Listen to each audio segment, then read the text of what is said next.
আল্লাহ তাআলা বলেছেন আনাকিমুদ্দিন ওয়ালা তাতাফাররাকু, আমার দ্বীনকে প্রতিষ্ঠা করো আর এই ব্যাপারে কোনো মত পার্থক্য করো না। জামাত ইসলামী বিগত অর্ধ শতাব্দী পূর্বে এই উর্বর জমিনে তাওহীদের বীজ বপন করেছিল।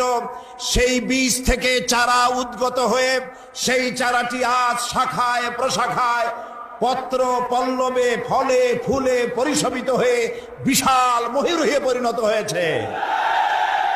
এই জামাত ইসলামের একজন নগণ্য কর্মী হিসেবে আমি নিজেকে ধন্য মনে করি, আল্লাহর শুকরিয়া আদায় করি।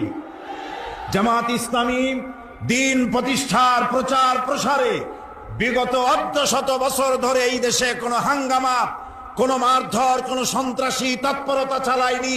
একটি বাস, একটি গাড়ির একটা গ্লাস ভাঙেনি, মারধর করেনি, হাঙ্গামা করেনি। সম্পূর্ণ গণতান্ত্রিক পদ্ধতিতে গণতন্ত্রের বিকাশে দ্বীন প্রতিষ্ঠার জন্য একদল সুশৃঙ্খল কর্মী বাহিনী তৈরি করেছে সারা দেশ জুড়ে। এই সুশৃঙ্খল কর্মী বাহিনী এবং জামাতের